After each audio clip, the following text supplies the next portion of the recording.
Today's reader is one of America's most distinguished writers. She's the author of Play It As It Lays, Slouching Toward Bethlehem.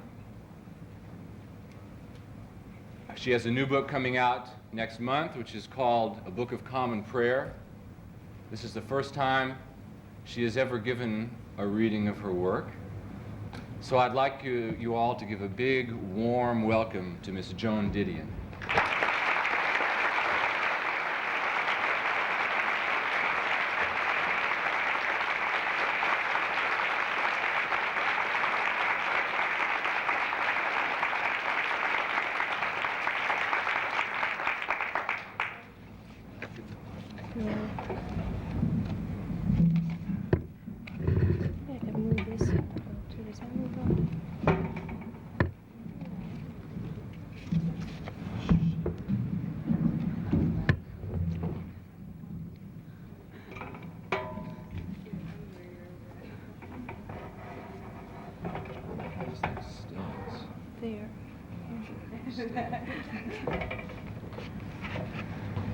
I'm going to start reading at the beginning of this book because that way you'll know what's happening, and when I stop, it will. Wait just a second.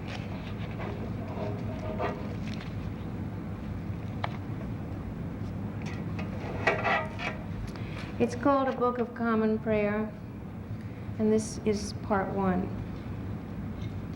I will be her witness. That would translate "Seré su testigo" and will not appear in your traveler's phrase book because it is not a useful phrase for the prudent traveler. Here is what happened. She left one man, she left a second man, she traveled again with the first, she let him die alone. Oh, can you hear me better now? Okay. I just want to make sure I'm hitting someplace that... Okay. Okay, I'm going to start over. I will be her witness. That would translate "Seré su testigo" and will not appear in your traveler's phrase book because it is not a useful phrase for the prudent traveler. Here is what happened. She left one man, she left a second man, she traveled again with the first, she let him die alone.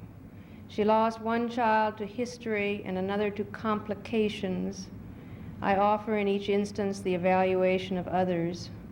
She imagined herself capable of shedding that baggage, and she came to Boca Grande, a tourist, una turista. So she said. In fact, she came here less a tourist than a sojourner, but she did not make that distinction. She made not enough distinctions. She dreamed her life. She died hopeful. In summary, so you know the story. Of course, the story had extenuating circumstances, weather, cracked sidewalks, and peregrina, but only for the living. Charlotte would call her story one of passion. I believe I would call it one of delusion. My name is Grace Strasser Mandana, née Tabor, and I have been for 50 of my 60 years a student of delusion, a prudent traveler from Denver, Colorado. My mother died of influenza one morning when I was 8. My father died of gunshot wounds, not self-inflicted, one afternoon when I was 10. From that afternoon until my 16th birthday, I lived alone in our suite at the Brown Palace Hotel. I have lived in equatorial America since 1935 and only twice had fever. I am an anthropologist who lost faith in her own method, who stopped believing that observable activity defined anthropos.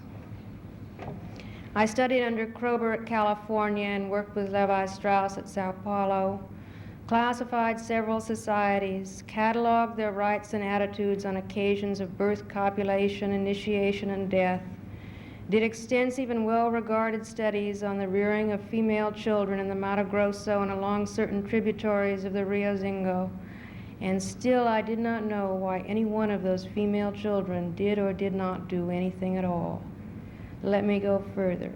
I did not know why I did or did not do anything at all.